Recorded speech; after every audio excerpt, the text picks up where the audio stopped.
Good afternoon. It is March 24th, 2024, and it is almost 3 o'clock, not quite. I tried to do a video yesterday, but for some reason it didn't upload, so that's usually my indication that maybe God wants me to do another one, so I'm going to do another one instead. I wanted to talk to y'all today about perseverance and steadfastness, and I just wanted to come up and say hey and remind you that you're awesome and wonderful, and you can do everything that you put your mind to, and with the strength of God. So I'm going to go quickly from there. The video that I made yesterday pretty much says the same thing I'm going to today, but I end it with my affirmations, and then I found that it was almost 15 minutes long. So I'll try not to make it so long today, and hopefully it'll go up.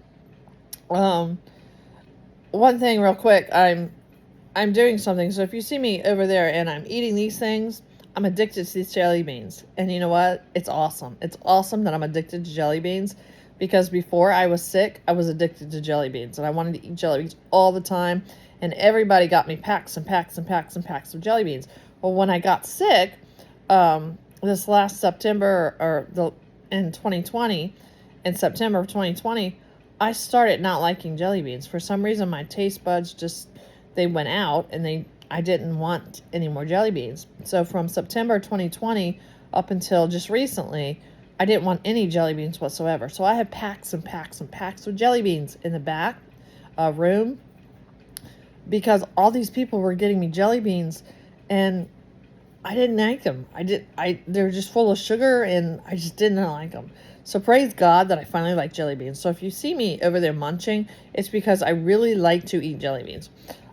This is my go-to food. I don't eat a lot of other foods. I don't know if you want to call it pig out or obsess or whatever over other things. I do obsess over jelly beans. I don't have any one flavor that I like. The only ones I can eat are the Brex, because they don't have soy in them, and they don't have nuts in them, and they don't have any of my other known allergies in them. So it's like potato chips to some people. They constantly eat Doritos. I don't constantly eat Doritos because I'm allergic to them. I don't constantly eat potato chips or popcorn or anything like that, because most of it has soy in it, but I do eat jelly beans quite often. So with that thought, if you see me pop a jelly bean, that is why I'm popping a jelly bean. It's just my go-to food. Anyway, I was thinking about my jelly beans today, and I was thinking, they've been around for quite a while. Jelly beans have been around for a long time. And some people like jelly beans, and some people don't like jelly beans, and that's okay. My husband told me that when I used to like jelly beans back when, my favorite jelly bean was black. I ate black jelly beans all the time, and that would explain why I have 3 more bags left of black jelly beans. To be quite honest, right now I'm just getting back to the regular jelly beans. The black jelly beans don't really amuse me at all. They're spicy, and I don't like them at all. So anyway, it got me to thinking about my relationship with Jesus Christ.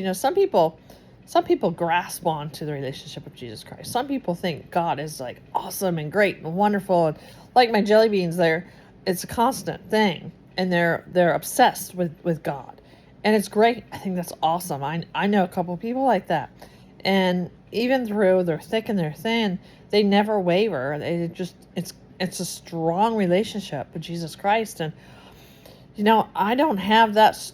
I have a strong relationship. Don't get me wrong. And I will go towards God any given moment. But my life has not been like that my whole life. Like they were saved when they were young, and they stayed true to their jelly beans, or they stayed true to Jesus Christ from the time that they got saved when they were very young, all the way up until now. And many of them are past 50. Some of them are past 60. And I'm like, wow, that's awesome. And then they look at me and they say, oh, but I don't have a testimony. Yeah, you do. You have a huge testimony, because you got to enjoy your bag of jelly beans. You got to enjoy and savor every moment of it from the time you were young all the way through your life. That is awesome. And that in itself is a testimony. So I just wanted to put that out there for anybody that watches this that doesn't think that their lives have much of a testimony. Your life is packed full of testimony, packed full of different colors and different tastes and all sorts of different things. So kudos to you if you have had that life. That is awesome. But I wanted to get back into a testimony that I have. So if you know me or have known me for any length of time, you would know that in 2018, I had started this track of getting my teaching license. Well, it has been one thing after the next. And trust me, I have tried so hard to rely on God. I'm like, okay, God, I really need to pass this test. God, you have to let me remember everything. I've had tutors. I've had people over here helping me when I was out and I had my brain surgery and all of that. People were like, no, you can't go back and take this exam. Your brain doesn't even comprehend things. Why do you think you can take an exam? I have been taking an exam all through 2020 when we had the coronavirus. I was on my internet, on my computer, and I was taking my exam on my computer at home. I did that twice, but each time I was coming up shy of 157. So I would be like, this is so annoying.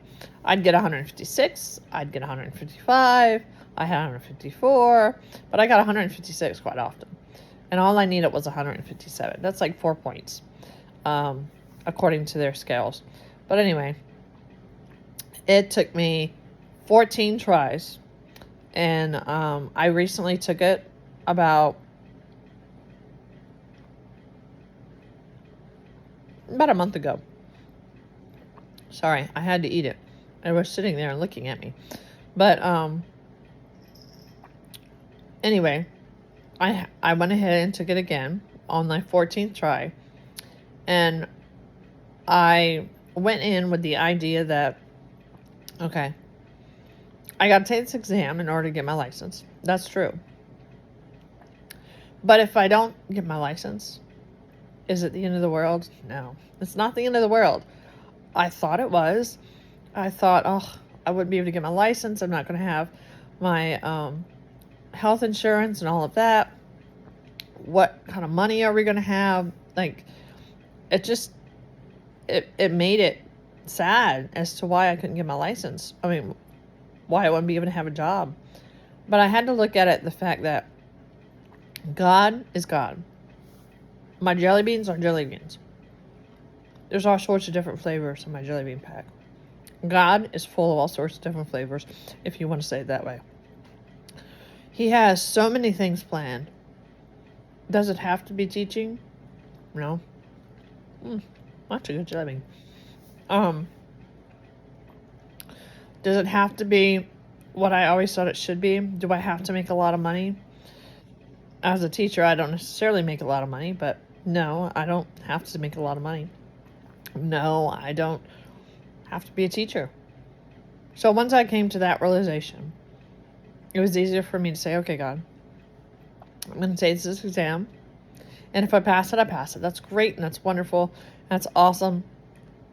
But if you have another plan for me, please show me your other plan. It's not the end of the world if I don't pass it. So that's how I went in. And I came out, and my husband asked me how I did, and I told him, I said, I want to say I did well, but at the same time, I don't want to say anything because I'm afraid that I'm going to jinx it, if that's even a thought. So I said, but I won't know for 30 to 43 days, 45 days, something like that, what the results are. So a month later, I get this email from Praxis, the state testing people, and they were like, your score just came in. And so I told my husband, I said, I'm going to wait until I get home because I really don't want to find out while I'm at work. So I waited, and we pulled up the email together, and I went up on the site, and it said that passing score was 157, and then it had my line where it said average was 160 to 162, my line was way over here, and the average was way over here. And I thought, I didn't pass. That was the 14th time, and this was the last time that I could take the exam, too. My provisional is up in a couple months, so I had no time to take another test. And I said, well, that must be God completely shutting this door, because my test is gone. And my husband's like, I feel good about this test. Why don't you scroll down? So I scrolled down to the second page, and where it says test passed, it has all tests passed. And there's 5 tests. So I've already passed all 4 of them, or 4 of them.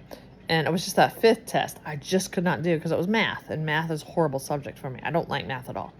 So it says all tests. Every single one of my tests were passed. And I was like, wait a minute, what? And so then I remembered that it was 157 was the passing score in Virginia. And I got a 159. So thank you, God, for letting me pass that test. I'm so excited that now I can actually push on towards getting my license. And but things don't stop there. I can't say I was steadfast and I was strong and I persevered and I took this exam and now I'm going to go become a teacher and become the best. That's not it always either. I may not become a teacher.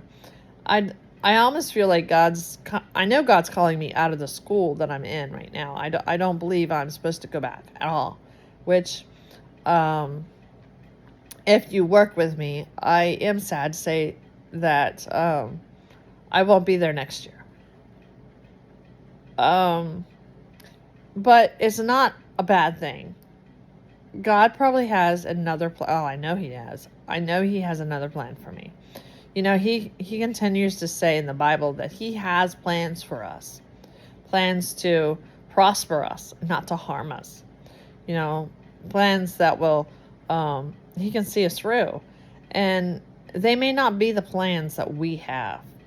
My plan for being handicapped was not a plan that I had. My plan for my life was looked a lot different than it is today. I had not planned on staying in the house that I'm in right now for 25 years. I had not planned on living in this area for 25 years. 40, however many years I am. I had actually planned on living in a different country by now.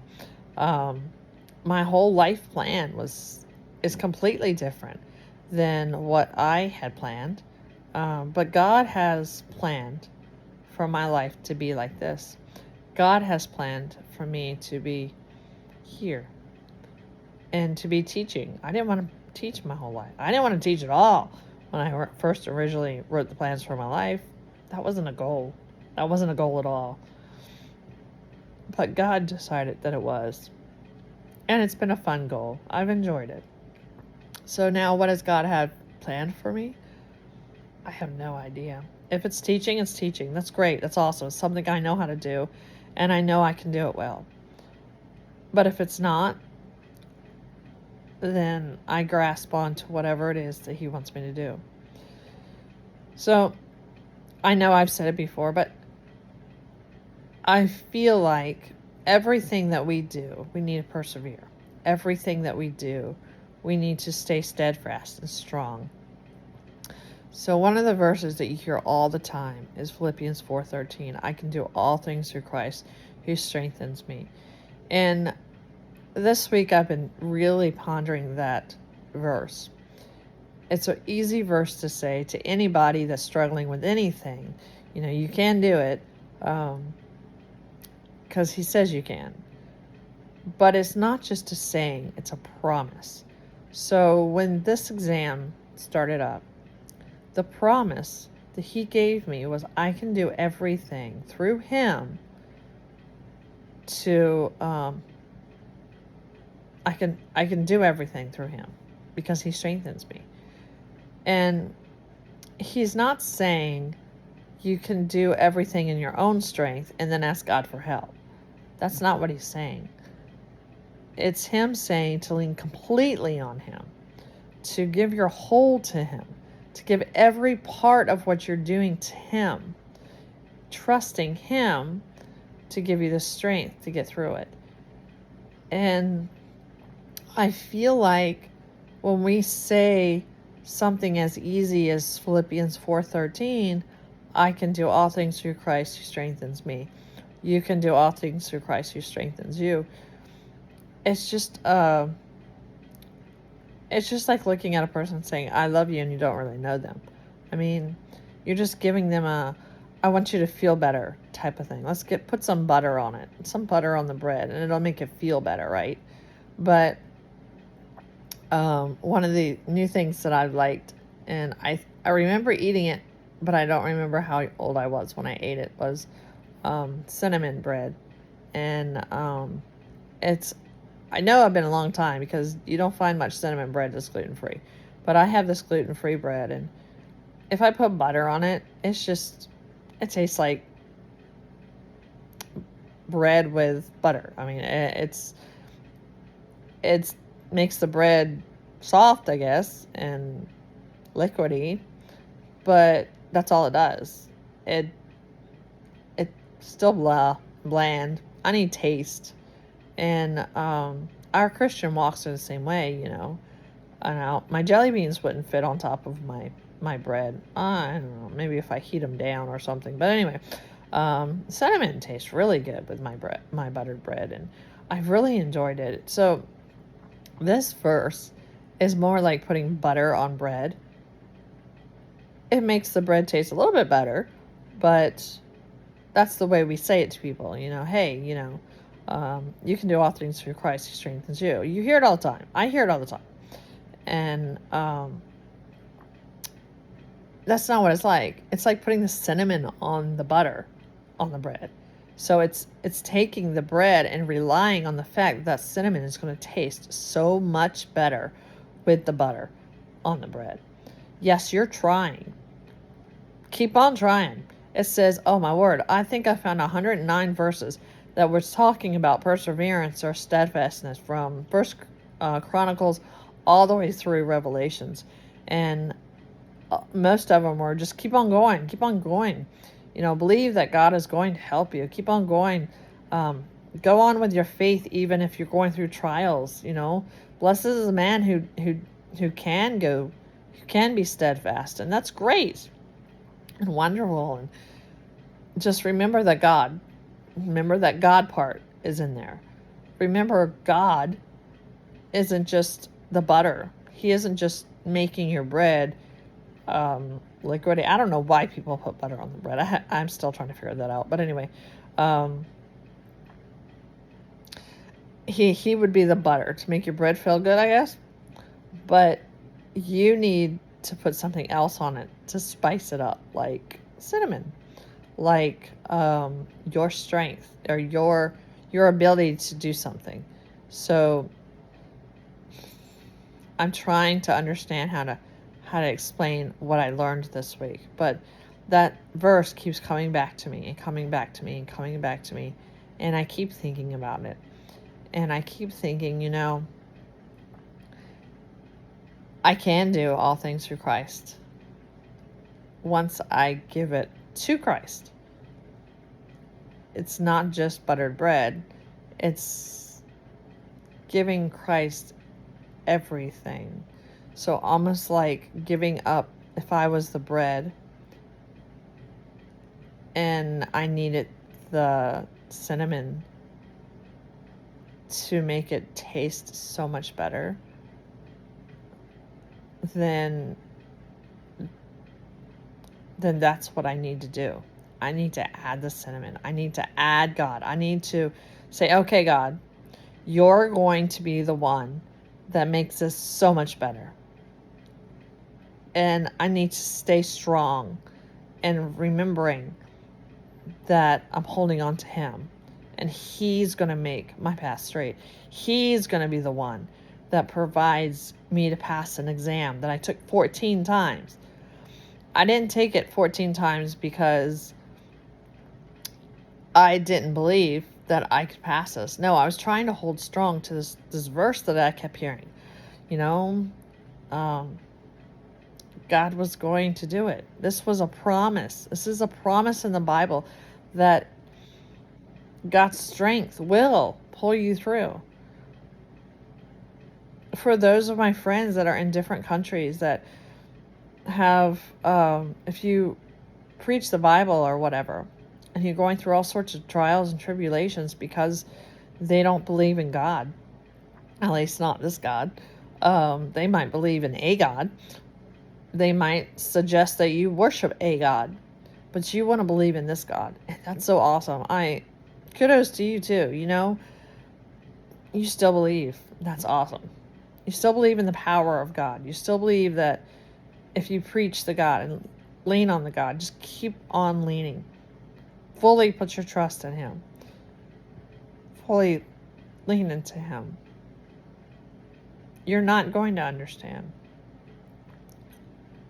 God is not somebody we can fully understand until we get to heaven.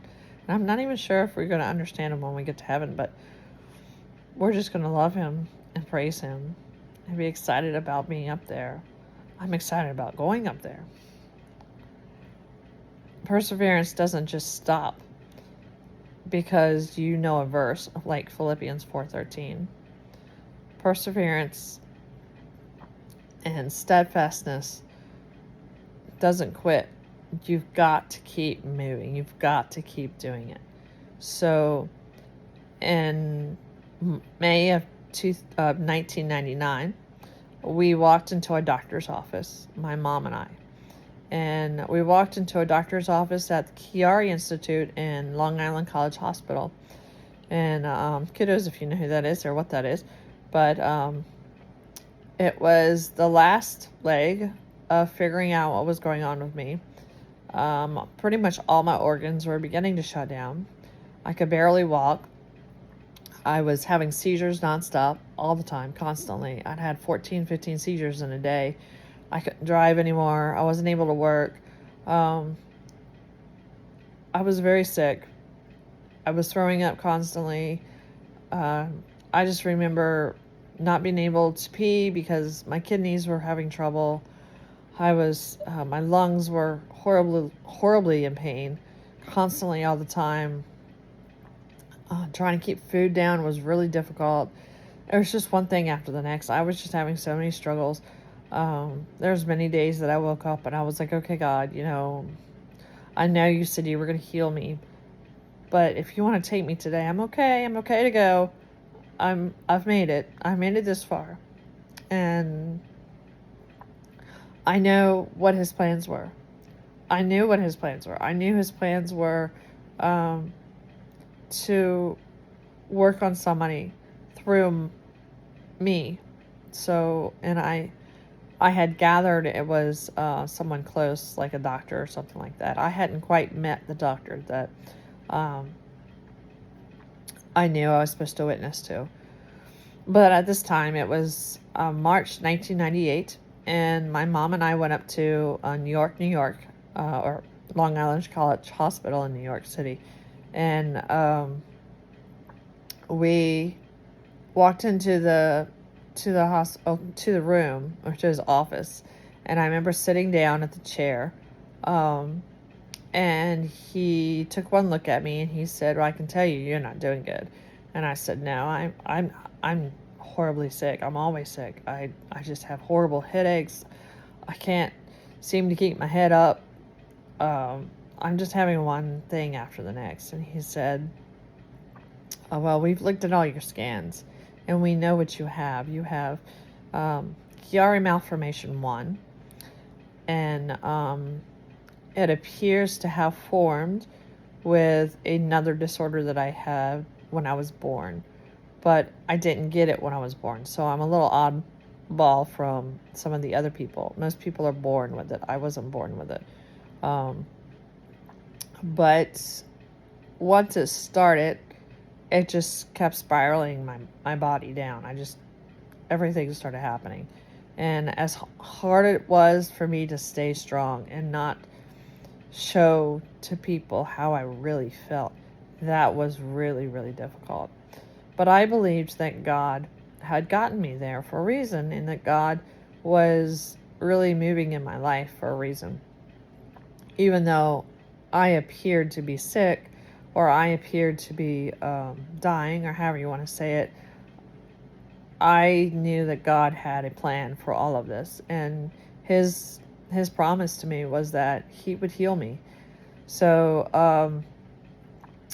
and at that time, I had believed that if God was going to heal me, he would heal me fully on earth, or he would heal me when I died fully in heaven, because we all know that when you go to heaven, you no longer have the sicknesses and diseases. So I just knew that God was going to heal me.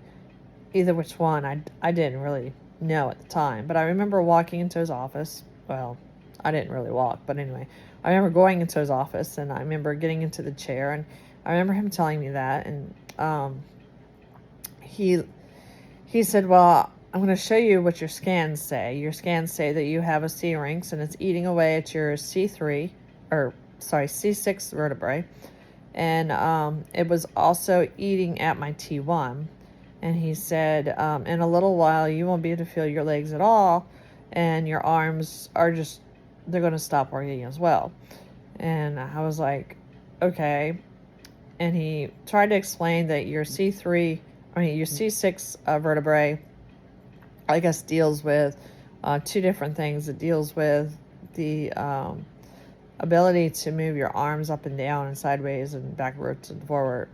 It also helps keep your spine aligned so that when you're walking, your spine doesn't fall apart. Makes sense, right? Your T1 supports more of your knees and down type of thing. It's the movement or the feeling that you have in your legs. So I was missing part of my T1. My C-rinx was already eating at it. And then at that time, I was missing most of my C6. And he said, your syringomyelia is really not helping with any of this. And what it's causing is the fluid that goes up and down your brain has stopped at two different points. It formed the tumor-like cyst in my C6, and then it stopped again at my T1. So the fluid was going up and down between T1 and C6, but it wasn't going anywhere else. And you need the fluid in your spine to kind of lubricate all your organs as well, because that's what it does. It goes up and around your brain, and then it goes down, and it lubricates all your organs and goes down. Well, mine obviously wasn't doing that. The other problem I was having was the seizures that I was having was caused because I had fluid trapped in my brain, and it couldn't go anywhere. So the only place it was going was around my brain, and that's what was causing, when I turned my head a certain way, or I might have done something a certain way, that's what was causing me to have so many seizures constantly through the day. And sometimes they were grand mal seizures, other times they were just me staring off into space seizures. So while I was at the hospital up there, they detected a lot of these seizures because of the fluid that was around my brain. So the doctor said, well, I have some grim news. And I was like, okay. And he was like, well, I don't know what other grim news you're going to give me. But anyway, he was like, just so you know, you have about 3 months to live. And everybody in the room got quiet. There was 2 other nurses in there, and then there was him. And then there was my mom and I. And my mom clearly was upset, and she started crying. And I looked at him and I said, no. And he said, yes. That's about all you've got. You've got about 3 months to live. And I said, but God said he was going to heal me. And he rolls his eyes. And he told me that he doesn't believe in God. And I said, okay, well, God told me he was going to heal me. And it was either going to be on earth or it was going to be in heaven. And he said, it's probably going to be in heaven if you believe in that. And that's when I knew that I was going to be alive, because he needed to know that God existed. He needed to know that there was an awesome God. And I know I mentioned that before. And so when you're faced with the idea that you're going to die, life is a lot different. you live life a lot differently. So I went through the next 3 months, and we didn't tell anybody. I was just my mom. It was just whoever was in the office at that time to be tell. I didn't want people looking at me and going, okay, well, you're about to die. I don't want you doing this. And I don't want to do that. So that was March, April, May, June went by. And then July, and then August, September, and then I got engaged. I met a man, and who I'm still married to today. And then October was when my surgery was scheduled. And by this time, in October, I could barely walk. Very few days was I able to get up and move around. Most of the time I was in a wheelchair. People helped me get from here to there. I didn't really move around much. So now being in a wheelchair, it's just something I have to do all over again, But I didn't move around much, and I still believed that God was going to heal me, because God was going to show this doctor that he is real. So I'll never forget when I went up to New York. They had me in a wheelchair during the airplane thing, which was fine. And then we got to our hotel, and I told my mom, I said, Mom, when we go to the hospital tomorrow, I'm going to walk in. And she goes, what? You can't walk? What do you think you're doing? And I was like, no, I'm going to walk in. And I need you to help me. And she kept telling me, you can't walk. How are you going to do this? I don't know how I'm going to do this. But I know that I'm supposed to walk into that hospital, into that doctor's office. I'm supposed to walk. Somehow I'm supposed to get my feet and my legs to move, and I'm supposed to walk in. Well, I had a few seizures that night, and I was still throwing up, and my mom was like, I don't know what they're going to do. I don't know if they're even going to do the surgery because you keep throwing up. And I was like, I'm pretty sure they're going to still do the surgery, because it's gotten to a point where now it's an emergency. It has to be done. So we went to the hospital, and we had taken a friend's car. So my mom, or the lady who was with us, she actually took her car and she parked it. She dropped my mom and I off at the front door. And I remember standing there forever, because I could stand up against stuff, but it was really hard for me to move my legs.